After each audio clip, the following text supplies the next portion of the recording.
The deaf daughter of the cleaning lady stops him in the hallway and makes a sign. The millionaire doesn't understand, but the girl's mother watches everything, frozen in fear. Intrigued, he seeks her out hours later. What did your daughter mean? The answer was a secret he was not ready to hear, a secret that shatters him, bringing him to tears. The sound of Arthur Sterling's expensive shoes echoed down the white marble hallway like an unrelenting metronome, marking the tempo of an empire built on cold numbers and colder decisions. The air was sterile, with the antiseptic scent of polish and power, a silence he himself had ordered so that nothing, absolutely nothing, could distract from the incessant hunt for the next million. That afternoon, however, in a rare moment of pause between a meeting with foreign investors and a conference call with the Tokyo branch, something shattered the calculated monotony of his world. Tucked away in a small service alcove near a cleaning cart, he saw a scene that did not belong in that universe of glass and steel. One of his new employees from the cleaning crew, a woman with a weary face but a dignity the cold hallway light couldn't extinguish, was crouched down.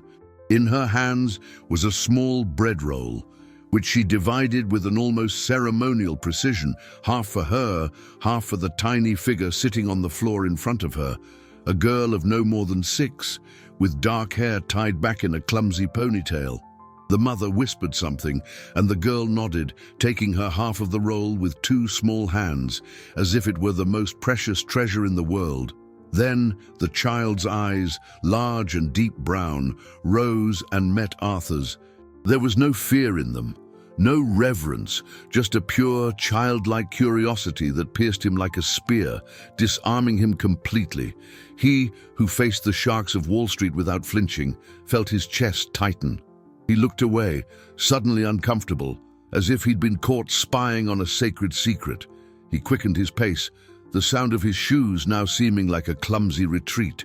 The private elevator awaited him, silent and obedient. The brushed steel doors closed, sealing him off from the world, but not from the image seared into his mind. In his corner office on the top floor, the world bowed at his feet, the city spread out below, a tapestry of light and ambition he had conquered. The mahogany desk was an altar to success.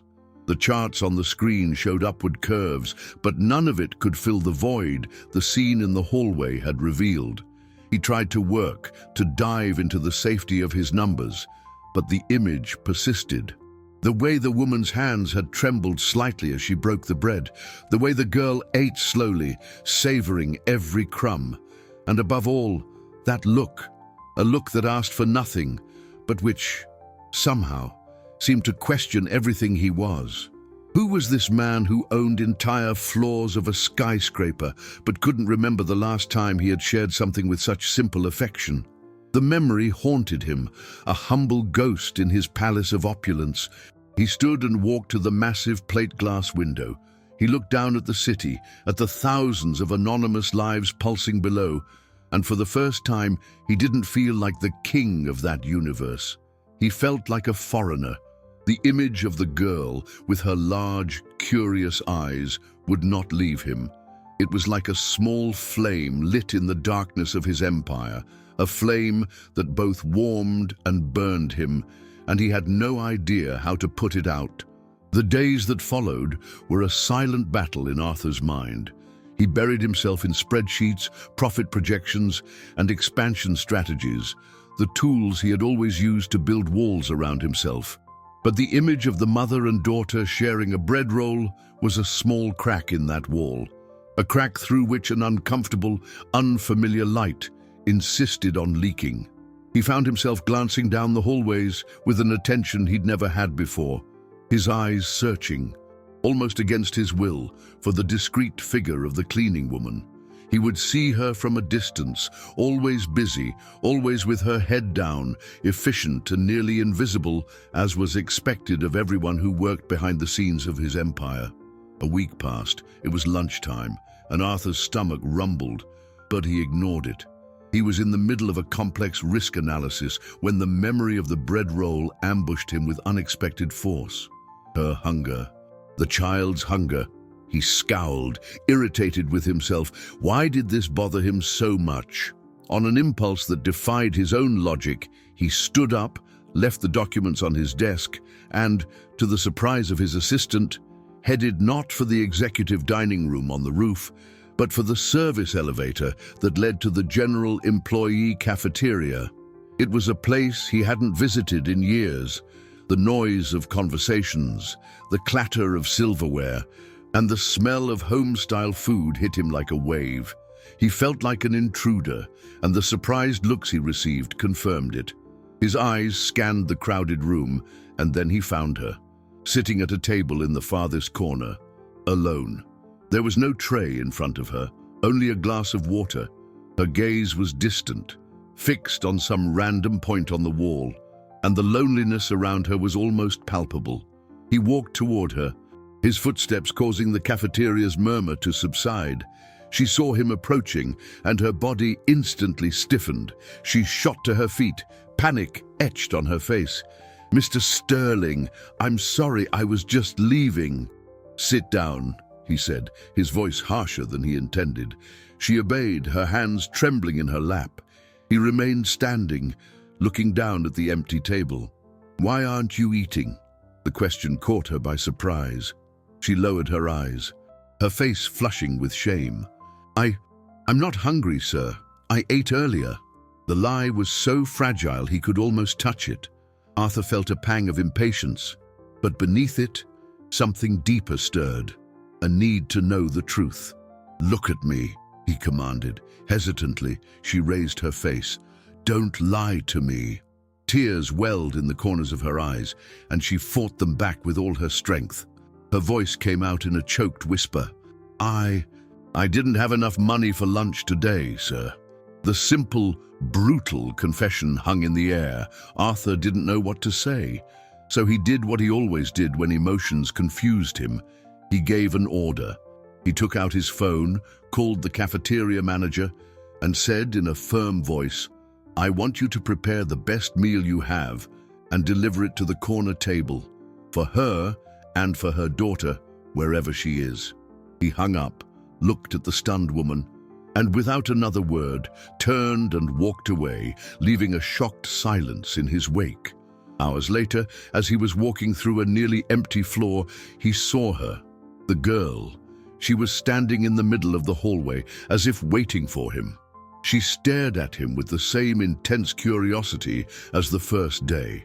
Then she took a step forward, stopped a few feet from him, and looking directly into his eyes, made a quick gesture with her hands.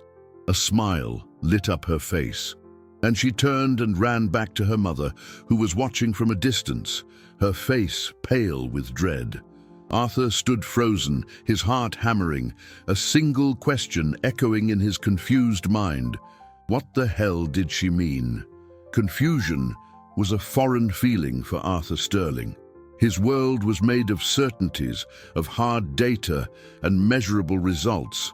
But that little girl's gesture, so small and fleeting, had planted a seed of uncertainty in his well-tended soil. He returned to his office, the fortress from which he commanded his universe, but the glass walls seemed too transparent, and the city outside a meaningless blur. He tried to focus on the quarterly performance reports, but the letters danced on the page, forming the outlines of the girl's small hands. What had she said? Was it an insult? A joke? The curiosity gnawed at him, an insistent itch under the skin of his composure. It was illogical, irrational. He was the CEO, a man whose time was worth thousands per minute. Wasting even a second on this was a liability. Still, the question wouldn't let him go. The hours dragged on. Night fell over the city, turning his office into an illuminated fishbowl suspended in the dark. Most of the employees had gone home. He knew the cleaning crew would be starting their shift. The decision was made before he even rationalized it. He stood up, adjusted his suit jacket, and walked out. He found her on the same floor, methodically wiping down the hallway windows, her movements tired. At the sound of his footsteps, she turned, and fear shadowed her eyes again. He could see the tension in her shoulders, the way she clutched the cleaning cloth like a shield. "Mr. Sterling," she said, her voice low. "Still here." He ignored the formality. He went straight to the point, his voice harder than he intended, an armor against his own vulnerability. "And your daughter? What did she mean earlier today?" The woman, whose name he realized he didn't even know, seemed to shrink. The fear on her face intensified, mixed with a profound exhaustion. "Sir, please, I'm so sorry. She didn't mean to bother you. It's just a child's game. She doesn't understand." "I didn't ask if she understands," Arthur cut her off, his impatience growing. "I asked what she said." Her hesitation was almost palpable. She looked at the floor, at her own hands, anywhere but his face. It was clear she feared the consequences of her answer, feared for the safety of her job, the one thing keeping her afloat. "Sir, it's better to forget it. It was nothing." The evasion only sharpened his need to know. He took a step forward, his imposing presence filling the space. "I insist." His voice wasn't loud, but it carried the unmistakable weight of a command that could not be disobeyed. Finally, she looked up. There were tears in her eyes, but also a flicker of resignation, as if she were about to place her fate in his hands. In a voice that was almost a whisper, so low he had to lean in to hear, she revealed, she said, she doesn't have a father, but that after what you did today, if she had one, she would want him to be just like you. The sentence hit him, not like an arrow, but like the impact of a freight train. The air was knocked out of his lungs, each word was a blow, a sledgehammer to the icy structure he had built around his heart. The irony was so cruel, so crushing, it left him breathless. A complete stranger's daughter saw him as the ideal father figure, while his own son, Daniel, had barely spoken to him in years. The chasm between the image that innocent girl had created and the reality of his own failed fatherhood opened up beneath his feet. He couldn't answer. There was nothing to say. The millionaire, the titan of industry, was speechless. He simply turned, his legs suddenly heavy, and walked mechanically back to his office.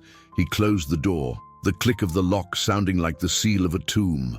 And there, in the solitude of his glass throne, the dam he had built for decades finally broke. Arthur Sterling, the man who did not cry, collapsed into his Italian leather chair and let out a dry, painful sob, weeping for the family he had lost and the father he had never known how to be. While Arthur drowned in his silent grief, the small interaction in the hallway had not gone unnoticed. Ricardo Vargas, his partner and executive VP, had watched the scene from his own office through the slivers of his blinds. He hadn't heard the words, but he'd seen enough. He'd seen the cleaning woman's tension, Arthur's insistence, and most importantly, he'd seen the way his partner had walked away, stumbling like a man who had just taken a mortal blow. Ricardo was a man carved from ambition.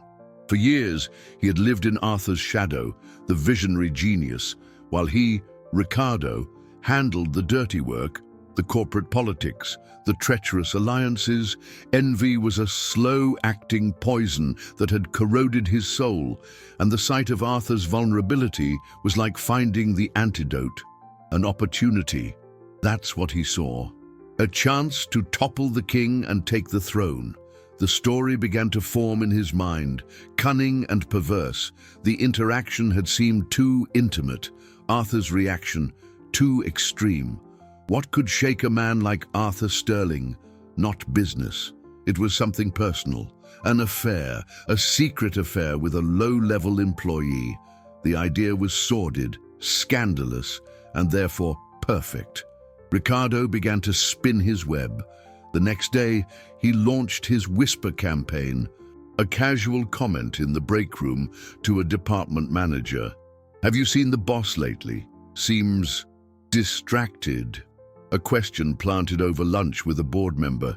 Doesn't Arthur seem to have a special interest in the well-being of the cleaning staff? They were small seeds of doubt, sown in fertile ground. The corporate culture, always hungry for gossip, did the rest. Within days, the rumor spread like an invisible virus through the marble halls. The story of a secret affair between the powerful CEO and the anonymous cleaning woman gained more detailed and sordid contours with every mouth that repeated it. But Ricardo knew that whispers weren't enough to bring down a giant. He needed proof, something tangible, irrefutable. And he knew exactly where to find it, or rather, how to create it. That night, when the building was nearly empty, he used his master keycard to enter the accounting department. With his deep knowledge of the company's internal systems, he accessed the financial records. The plan was diabolical in its simplicity. He created a fictitious transaction, a fabricated bank statement showing a transfer of a significant sum, $5,000, enough to be suspicious but not so large as to trigger immediate alarms, from Arthur Sterling's personal account to that of Elena Ramirez, the cleaning lady. He'd taken the trouble to find out her name. The name was now tied to a crime she hadn't committed. With the fabricated proof in hand, the second phase of Ricardo's plan went into action. He called an emergency meeting with the head of human resources, a man who owed him favors. He presented the fake statement as a disturbing discovery that had come to him anonymously. "This is a scandal waiting to happen," Ricardo said, his voice laced with false concern. "Arthur is compromising the company. Inappropriate behavior with a subordinate, suspicious payments. The board will crucify us if this gets out. We need to control the damage." Now, the HR head, cornered and loyal to the man who seemed strongest, agreed. The decision was swift and brutal. Elena Ramirez was summoned to HR. With no real explanation, vaguely accused of inappropriate conduct and violating the company's code of conduct. She was summarily fired, humiliated, confused, and with her world collapsing, Elena was escorted out of the building by 2 security guards under the curious and judgmental stares of dozens of employees. She carried a small cardboard box with her few belongings, tears streaming silently down her face. She didn't understand what she had done wrong. Her only worry was how she would tell her daughter, Anna, that the man she saw as a hero had just destroyed their lives.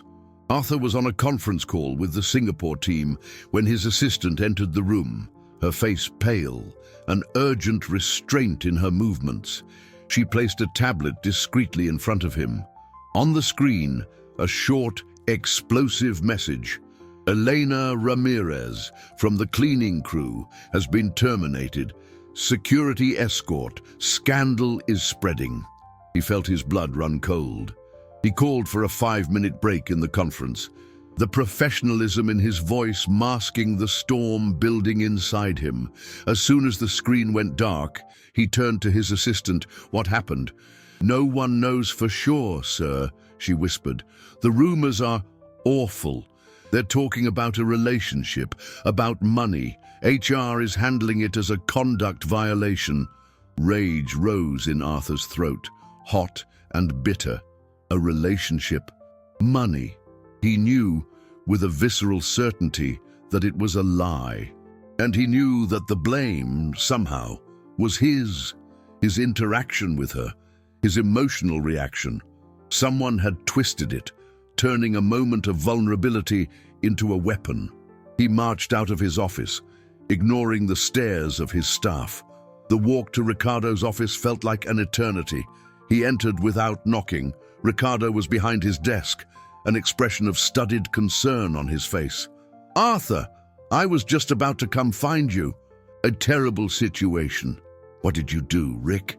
Arthur's voice was low and dangerous. "Me. I'm trying to save this company, save you from yourself." Ricardo stood, playing the part of the savior. The woman was fired. Why? "The board is in a panic. The rumor about you two was out of control. I had to act fast to contain the crisis. It was a difficult decision, but a necessary one. Reverse it. Now," Arthur ordered. Ricardo let out a short, humorless laugh. Impossible. It's too late. Besides, he opened a drawer and slid a piece of paper across the desk. We have proof. Arthur picked it up. It was the forged bank statement. His eyes scanned the details. His name, Elena Ramirez's name. A transfer for $5,000, a sum that was pocket change to him, but a fortune to her. The forgery was clumsy to a trained eye, but convincing enough for anyone who wanted to believe. He felt the floor drop out from under him. This wasn't just a rumor, it was a setup, a trap laid by Ricardo. "This is fake," Arthur said, his voice firm despite the internal turmoil. "Of course you'd say that," Ricardo replied, crossing his arms, his posture defiant. "But how are we going to prove it? Your word against hers, against this document. Think of how this looks, Arthur. The billionaire CEO paying for a cleaning lady's silence. It's your reputation, the company's reputation, against the life of a woman nobody knows. Firing her was the only way out. She's the necessary sacrifice to keep the castle from crumbling." Arthur was cornered. Ricardo had set the bait, and he had taken it. His compassionate impulse had been twisted into the weapon of his own destruction. Any attempt to help Elena now would only incriminate her further, and him along with her. He was a prisoner in his own company, his hands tied by his partner's lie. He looked at Ricardo, truly seeing him for the first time in years, not the business partner, but the patient predator, the envious man who had waited for the perfect moment to strike. The fury was immense, but the impotence was even greater. He felt responsible. He had put this woman in the crosshairs. He had caused her destruction. The image of Elena's face, pale with dread when he had confronted her in the hallway, returned to haunt him. Now he imagined that same face, stained with tears, trying to explain to a 6-year-old girl why they had nothing left. Ricardo's victory in the office was a bitter one, but the real battlefield was Arthur's conscience, and there he was losing badly. For Elena, the public humiliation was just the beginning of a nightmare unfolding in slow motion. The world she had so painstakingly built, a fragile world but her own, crumbled in a matter of hours. The veiled accusation, the scornful looks, the security escort as if she were a criminal. It all broke her, but she had no time to grieve. She had to be strong for Anna. She returned to the small rented apartment, a single room that held their lives, and found her daughter drawing on the floor. Anna looked up and smiled, a smile that was Elena's son. How could she tell this child that darkness had fallen? That night, she didn't sleep. Sitting in the dim light, she watched her daughter's peaceful breathing and wondered how she would pay the rent at the end of the week. The job at Sterling Corp was more than a paycheck. It was the rope that held her suspended over the abyss of poverty. Now, the rope had been cut. The following days were a series of slammed doors. The stain of a termination for cause followed her like a shadow. No one wanted to hire someone dismissed from a company like Arthur Sterling's for inappropriate conduct. She tried to explain, but who would believe the word of a cleaning woman against a corporate empire? The money ran out. The eviction notice arrived, cold and impersonal. Elena packed their lives into 2 cardboard boxes and an old suitcase. Her dignity was the only thing she refused to leave behind. They began to live on favors, sleeping on one friend's couch, then in another's spare room. Each new ceiling was a reminder of her instability, of her failure to provide even the basics for her daughter. Anna, with the sharp perception her silence had given her, sensed her mother's anguish. She grew quieter, her large, expressive eyes constantly searching Elena's face, trying to decipher the sadness that had settled there. Meanwhile, at the top of the skyscraper, Arthur was living his own private hell. The board, skillfully manipulated by Ricardo, had called an emergency meeting for the following week. The agenda, an evaluation of the CEO's leadership and conduct. It was a euphemism for his removal. He felt like a king in a house of cards, watching his partner blow at the foundation.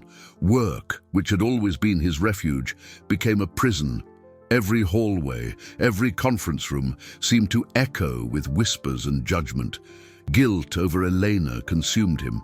He tried to find her, sending a discreet messenger to her last known address, but she was already gone, vanished, swallowed by the city. In an act of desperation, he did something he hadn't done in months. He called his son. Daniel, 17, had been living with his mother since the divorce. The distance between them was an ocean of resentment and unspoken words. The phone rang several times before it was answered. What? The voice on the other end was cold, teenage, and distant. Daniel, I just wanted to see how you are. Arthur's voice sounded strange to himself, uncertain. There was a suspicious silence. Why? Something happened with your company. The question was a punch to Arthur's gut. It was always the company. He tried again. No, son, I just missed you. A short, bitter laugh came from the other end. Oh, right. You only care about your company, Dad. That's why Mom left you. You were never really here. The line went dead. Daniel had hung up. Arthur stood holding the phone, the dial tone echoing in his ears. His son's words hit him squarely, a brutal truth he had spent years ignoring. It intertwined with Elena's revelation about what Anna had said, forming a crown of thorns in his mind. If she had one, she would want him to be just like you. You were never really here. The two sentences, one from a child who barely knew him and the other from his own son, were two sides of the same coin of his failure. He was a hero to a stranger and a ghost to his own family. The pain was unbearable, an abyss opening inside him, far deeper and more terrifying than any corporate crisis. The night before the board meeting was the longest of Arthur's life. He remained in his office, a lonely tower overlooking a sea of glittering lights. The silence amplified the voices in his head, his son's cold accusation, Elena's whispered revelation, Ricardo's triumphant smirk. He was defeated. For the first time, he saw no strategy, no loophole, no way out. He had built an empire, but felt like an emotional vagrant, evicted from his own heart. He looked around at the awards, the photos with world leaders, the mementos of a success that now felt hollow. What was the point of owning the world if he had lost himself? The image of Elena being led away by security, the dignity on her face, even in her deepest humiliation, assaulted him. And then the face of Anna, with her silent gesture that had named him a father. He couldn't give up. Not for the company, not for the money or the power, but for that woman and that little girl. To fight was the only way to honor the image that innocent child had of him, the only way to perhaps, one day, become the man his own son deserved. It was then, in the depths of his despair, that an old memory surfaced like a sunken treasure. It came from a different era, from when Sterling Corp was just a dream in a small, rented office, a time of paranoia and ambition, when he feared betrayal and industrial espionage.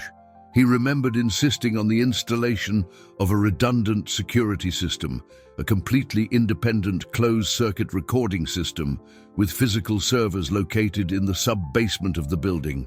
A system that recorded not just video, but also the activity of specific BISAN's restricted computer terminals like those in accounting. Over time, technology had advanced, everything had moved to the cloud, and the old system was forgotten. A dusty, obsolete dinosaur that everyone, including him, assumed had been decommissioned. But had it been? A spark of hope, tiny but fierce, ignited in his chest.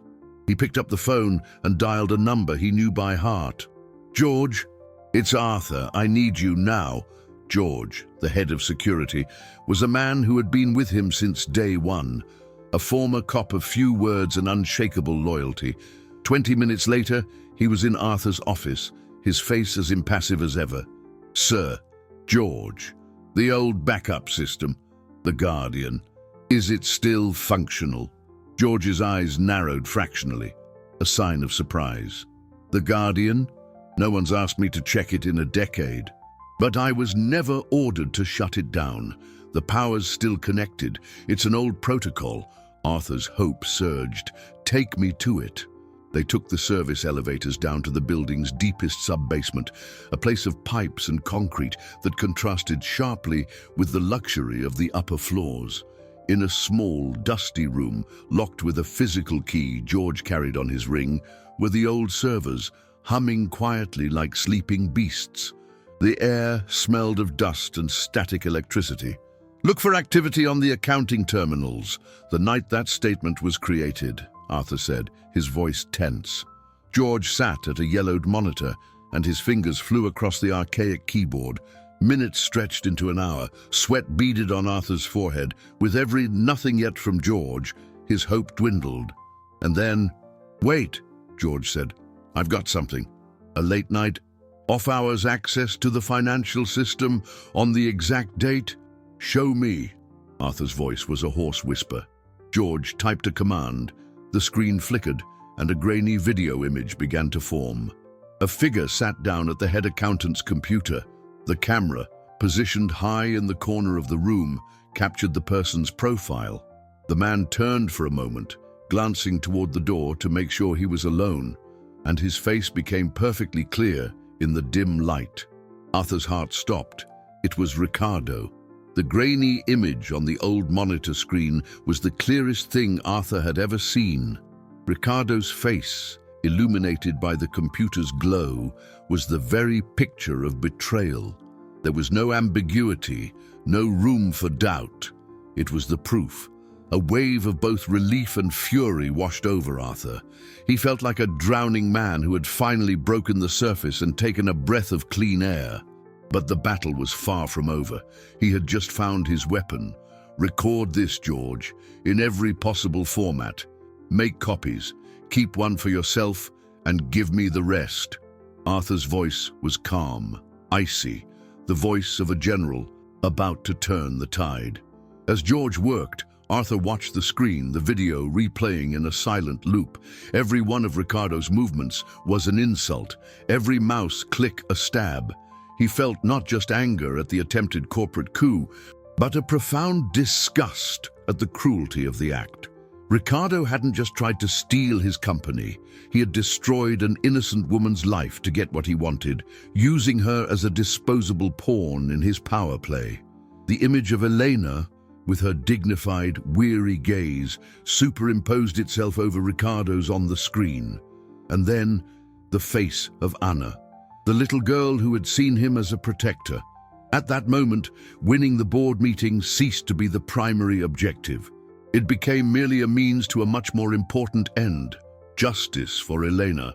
Morning came, bringing with it a grey light that filtered through the sub-basement's windows. Arthur hadn't slept, but he felt more awake and focused than ever.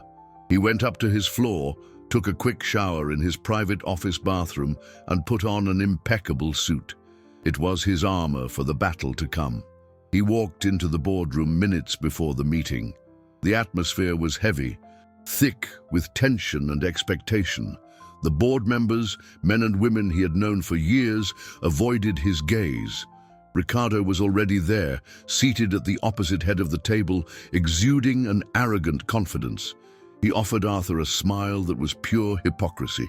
"Arthur, glad you could make it. We can handle this in a civilized manner." Arthur just stared at him, said nothing, and took his seat. The meeting began. The chairman of the board, an older man named Alfonso, cleared his throat, his discomfort obvious. "Arthur, as you know, we're here today to discuss a very sensitive matter affecting the integrity and image of our company." Ricardo cut him off, taking control. "Let's get straight to it, Alfonso. We are facing a leadership crisis. Arthur's actions have compromised all of us. The rumors are uncontrollable, and unfortunately, they appear to be founded." He gave a signal, and copies of the forged bank statement were distributed to everyone in the room. "This," Ricardo said, his voice heavy with false gravity, "is proof of unacceptable behavior. a transfer to the employee with whom he was having an inappropriate relationship. Arthur remained silent, letting Ricardo hang himself with his own rope. He watched the faces of the board members. He saw the doubt, the judgment, the disappointment. These were people who had trusted him, invested in his vision, and now saw him as a liability. The pain of that mistrust was real, but he pushed it down. It wasn't time yet. In light of this, Ricardo concluded, the triumph barely concealed in his voice, I propose a motion of no confidence and the immediate removal of Arthur Sterling from the position of CEO for the greater good of Sterling Corp. A heavy silence fell over the room. Alfonso looked at Arthur, a glimmer of hope in his eyes. Arthur, do you have anything to say in your defense? Arthur finally moved. He rose slowly, his eyes locked on Ricardo.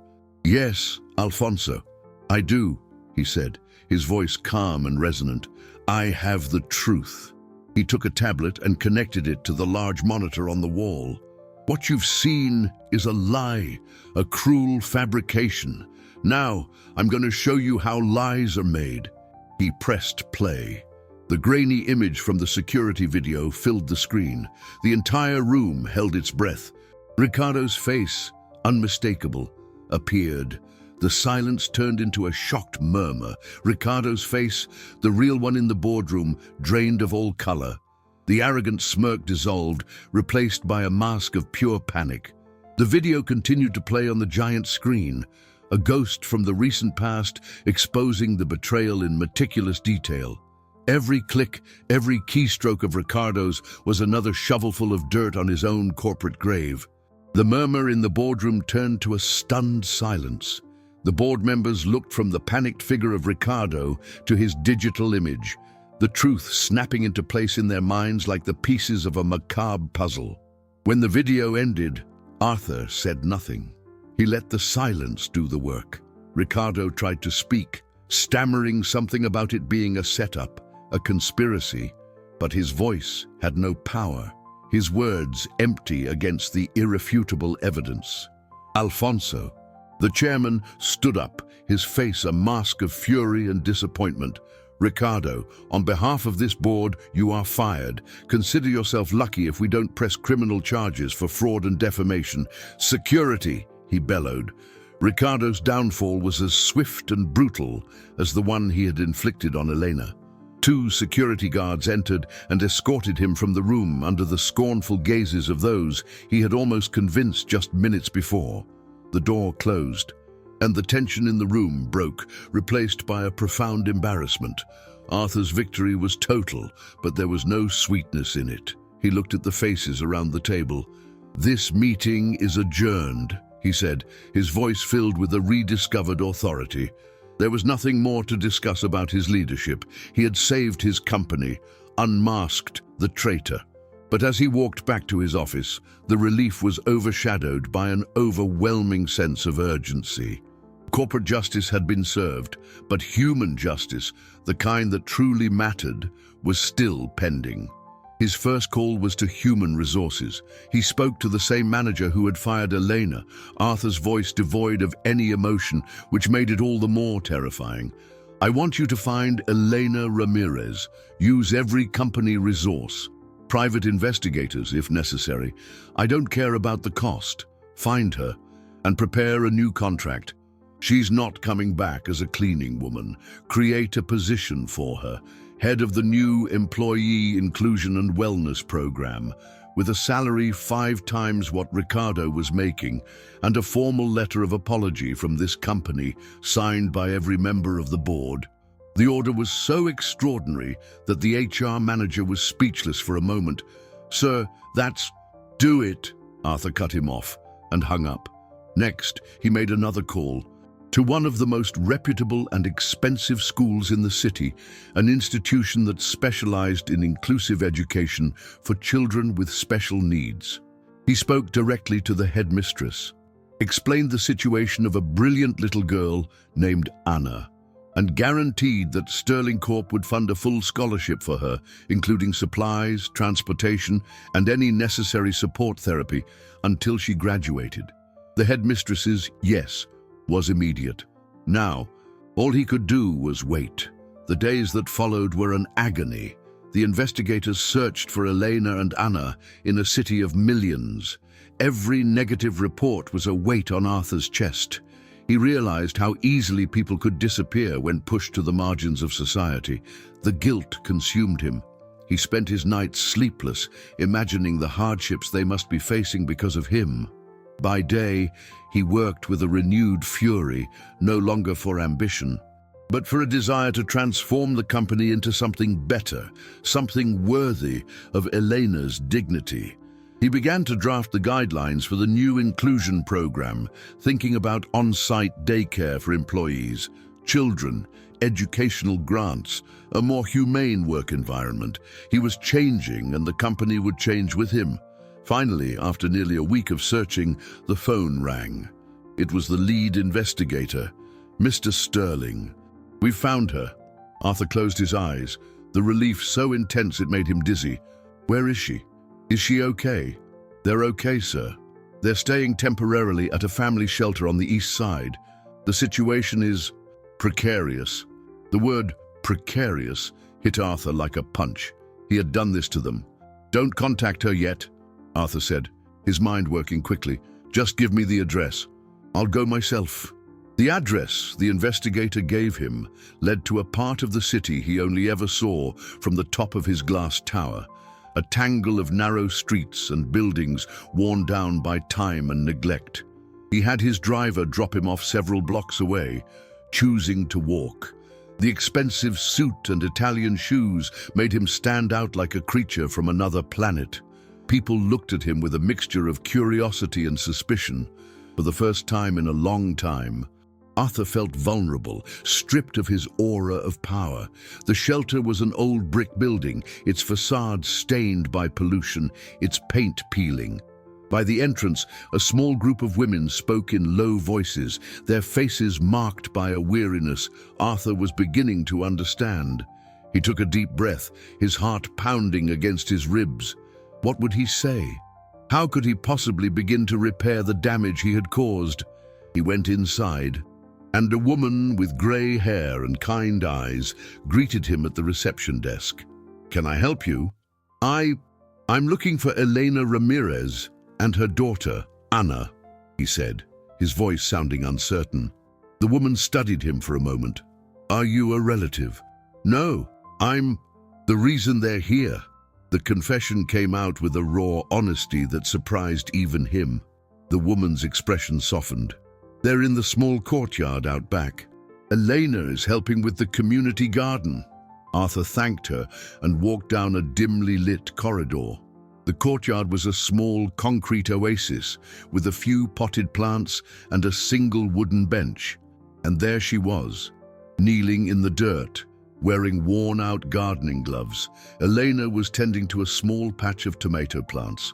Anna was sitting on the bench, absorbed in a picture book. The late afternoon light illuminated the scene, giving it a serene dignity that contrasted violently with the harshness of the surroundings. For a moment, Arthur just watched. He saw the tenderness in Elena's movements as she arranged the soil around a plant, the peaceful concentration on Anna's face. They had so little, and yet, in that small courtyard, they seemed to have found a moment of peace. He took a step forward, and the sound of his shoes on the concrete made Eleanor turn. Her eyes widened, fear, confusion, and the pain of weeks of suffering washed over her face in an overwhelming wave. She scrambled to her feet, wiping her dirt-stained hands on her old jeans, instinctively placing herself between him and her daughter, like a lioness protecting her cub. "Mr. Sterling, what are you doing here?" Her voice trembled. Anna saw him too, but on her face there was no fear. There was recognition, and then a slow, radiant smile spread across it. A smile that disarmed Arthur all over again. "I came to apologize, Elena," he said, the words struggling to come out. "There are no words to describe how sorry I am. What happened to you was a terrible injustice, and it was my fault." He approached slowly, stopping at a respectful distance. He looked into her eyes, wanting her to see the sincerity he felt. I didn't know what was happening until it was too late. I was deceived by someone I trusted. But that's no excuse. I should have protected you. I failed." Elena listened, the initial shock giving way to an expression of exhaustion. The tears she had held back for so long finally began to fall, silent and heavy. They were tears not just of sadness, but of relief at finally being heard, at having her pain acknowledged. "I lost everything," she whispered, her voice choked, "because of a lie I didn't even understand. And I'm going to fix it," Arthur said with a firmness that left no room for doubt. "Everything. I came here to offer you your job back. No, more than that. I've created a new position for you. I want you to lead a program to ensure that what happened to you never happens to anyone in my company again." The proposal was so unexpected, so far beyond anything she could have imagined, that Eleanor was speechless. She stared at him, searching for any sign that this was some cruel joke, but all she saw was a man who looked as broken as she felt, a man fighting for his own redemption. As they talked, Anna got up from the bench and approached them shyly. She stopped beside her mother and held out her small hand to Arthur.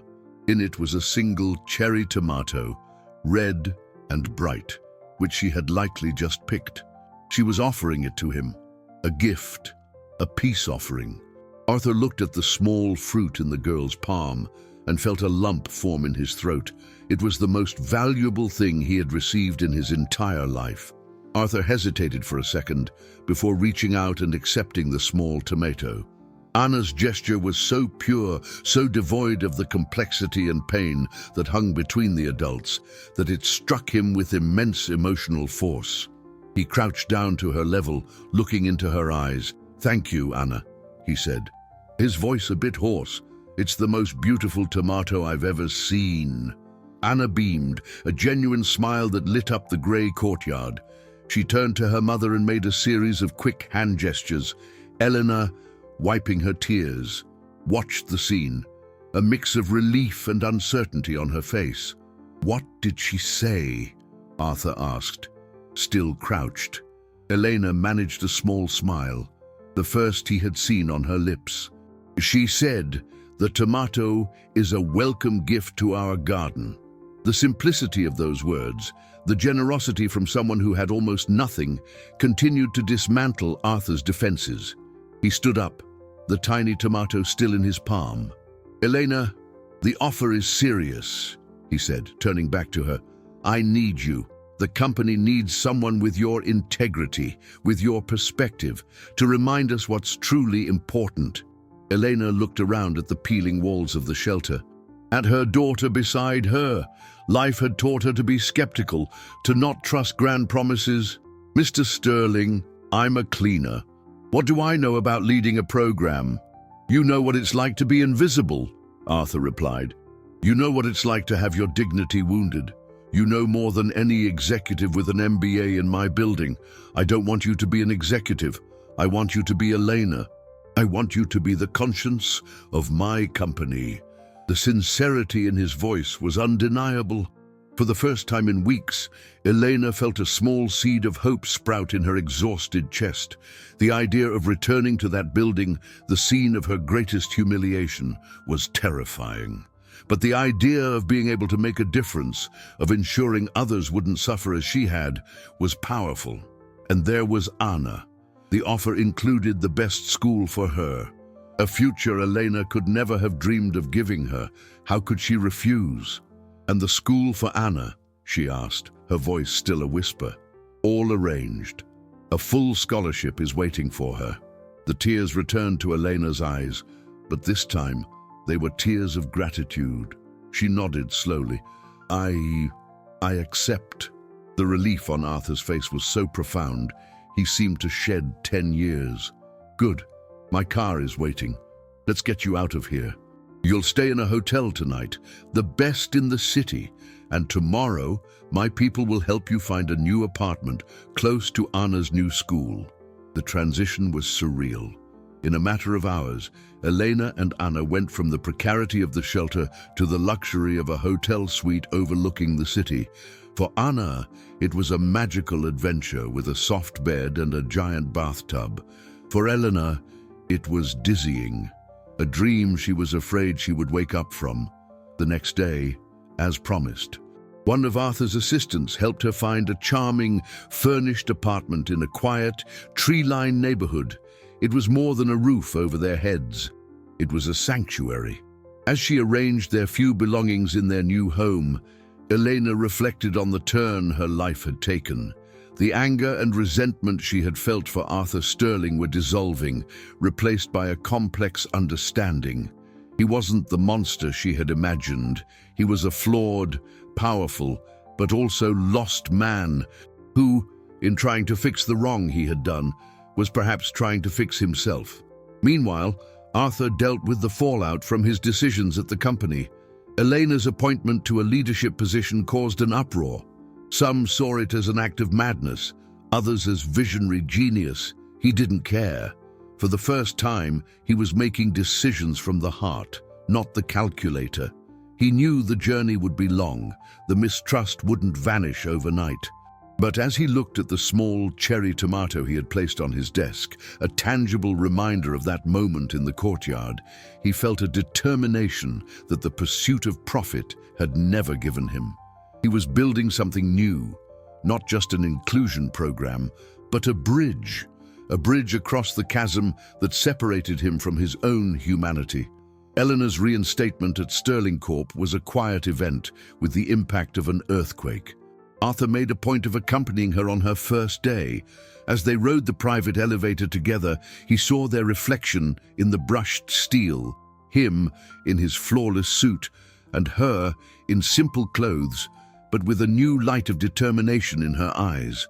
The fear was still there, a ghost on her shoulders, but her dignity had never left her. The news of her new position spread like wildfire. The same employees who had watched her be humiliated and expelled now saw her walking beside the CEO, being shown to an office with a city view. The whispers started again, but this time they were of shock and confusion. Arthur called a meeting with all department heads. With Elena by his side, he told them the truth. No filters, no euphemisms. He spoke of Ricardo's lie, of the injustice done to Elena, and of his own failure to protect an employee.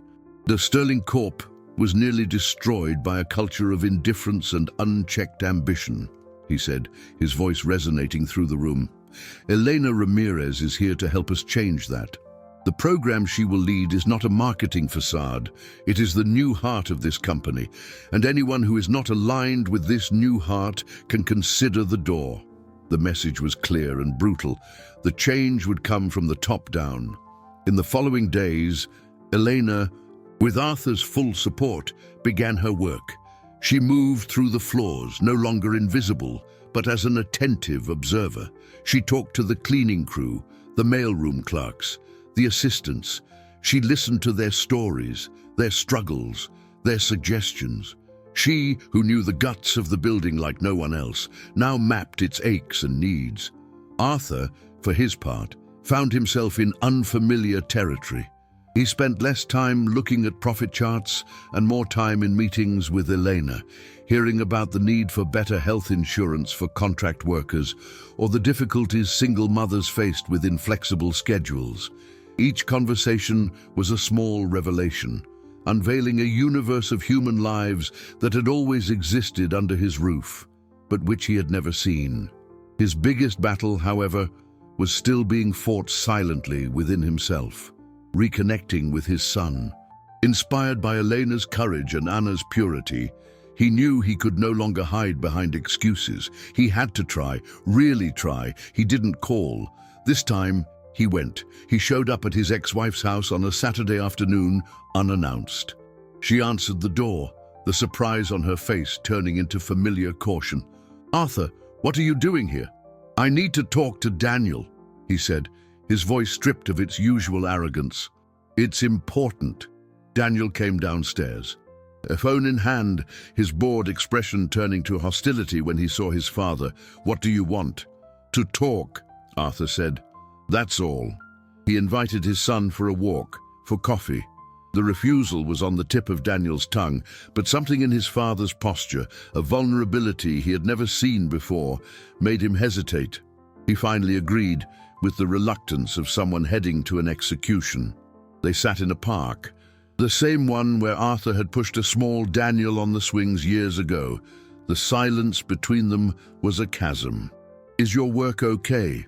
Daniel asked, irony dripping from every syllable. "It's not about work," Arthur said, looking at his own hands. "It's about us, about me. You were right, Daniel, about everything you said. I hid in the company because it was easier than being a father, than being a husband. I failed you, and I failed your mother. And I have no excuses. I'm just sorry." The raw, unvarnished confession took Daniel by surprise. He had expected a lecture, a justification, anything but this. He remained silent, processing. Arthur continued. "I met someone recently, a little girl.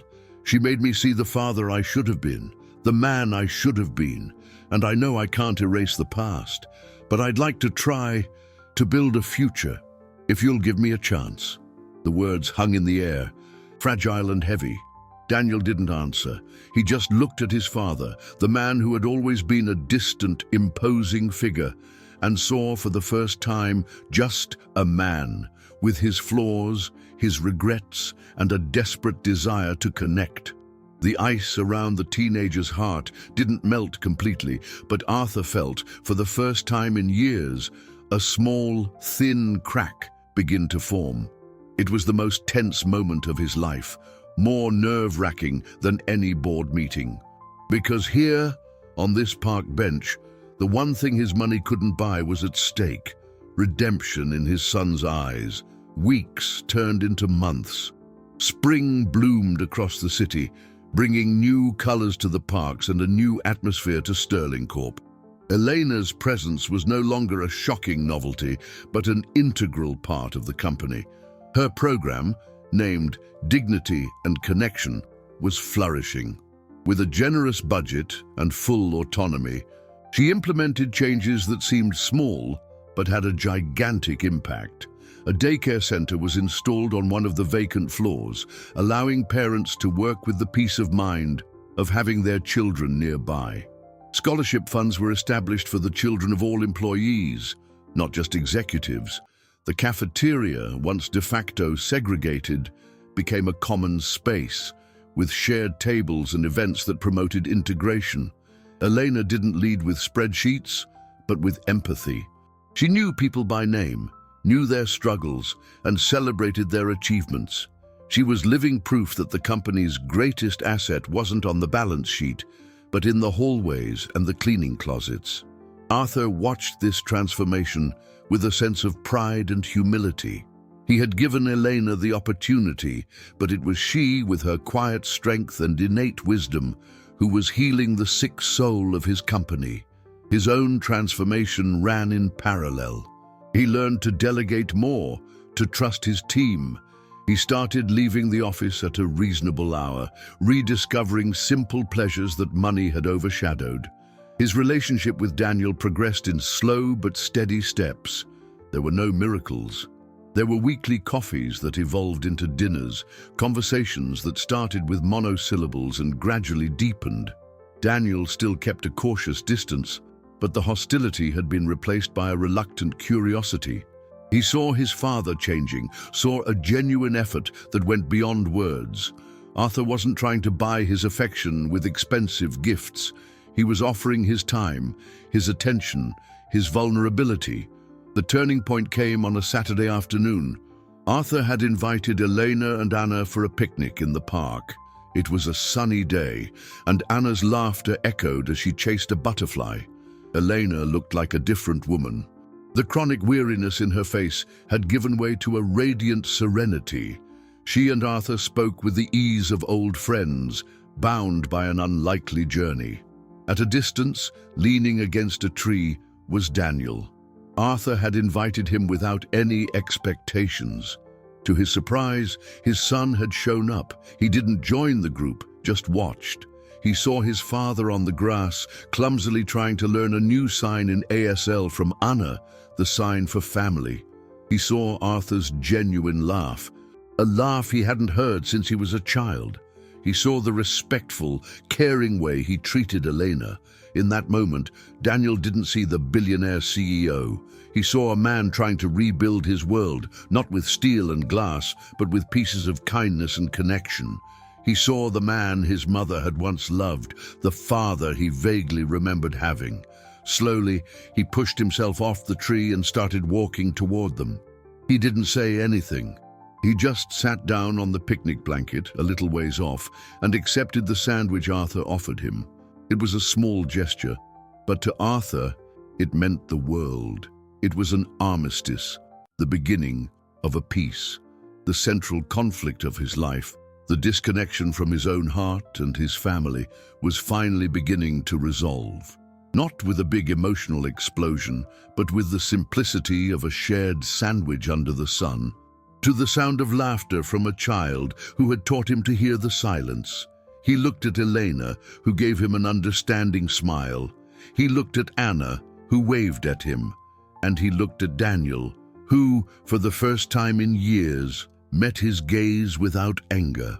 In that instant, Arthur Sterling felt like the richest man in the world, and his fortune had nothing to do with the balance in his bank account. A year passed. The park, which had been the stage for so many moments of pain and reconciliation, now wore the warm colors of autumn. The leaves fell softly, blanketing the grass in a golden carpet. Sitting on the same bench where he had once confronted his failure as a father, Arthur Sterling watched the scene before him with a serene contentment he had never known was possible. Anna, now 7, ran across the lawn with other children from her new school. Her fluency in American Sign Language had blossomed, and she communicated with an infectious expressiveness and joy. Eleanor sat beside Arthur, no longer a frightened employee, but a friend and advisor. She had become a transformative force at Sterling Corp, respected for her wisdom and compassion. The Dignity and Connection program was now a model for other companies, and Elena occasionally traveled to give lectures on the importance of human capital. She had found her voice, and it was a powerful one. A few yards away, Daniel was tossing a football with a group of teenagers. He moved with the confidence and lightness of youth. The weight of resentment finally lifted from his shoulders. His relationship with Arthur had solidified on a foundation of mutual respect and rediscovered affection. They still had their differences, but now they knew how to talk, how to listen. The bridge between them, once in ruins, had been rebuilt, beam by beam, with patience and love. "She's so happy," Elena said, watching Anna. "She loves her school, and her teachers say she's the brightest student in her class." "She's bright in everything she does," Arthur agreed. "She taught a stubborn old man like me how to see the world differently." Elena smiled. "I think we all learned a lot this past year." Arthur looked at her, the gratitude in his eyes profound. "You saved my company, Elena. More than that, you saved me. We saved each other, Arthur," she corrected softly. "We helped each other find the way back." Their conversation was interrupted by Anna, who ran up to them, her face flushed with happiness. She made a quick sign to Arthur. He smiled, his heart warming. Over the past few months, with help from Anna and a tutor, he had been learning ASL. His progress was slow but determined. "I love you too, little one," he replied, signing back. A bit clumsily, perhaps, but with all the feeling in the world. Anna giggled and hugged his legs before running back to her game. Daniel walked over, grabbing a bottle of water. "Tired, Dad?" he asked with a playful smirk. "Old maybe, tired never again," Arthur replied, and they both laughed. It was a simple joke, but it was loaded with meaning. The old Arthur, constantly exhausted by pressure and loneliness, was gone. This new man found energy in these connections, in this real life pulsing around him. That evening, as the sun set, painting the sky orange and pink, Arthur felt a deep sense of peace. He finally understood. The greatest empire he could ever build wasn't measured in the floors of a skyscraper or the digits in a bank account. It was measured in laughter in a park, in gestures of friendship, in a son's forgiveness. It was a legacy that couldn't be bought or sold, only built day by day with the raw materials of kindness, justice, and love. The silence of a little girl had taught him to hear the most important music in the universe, the beating of the human heart, and he promised himself he would never stop listening.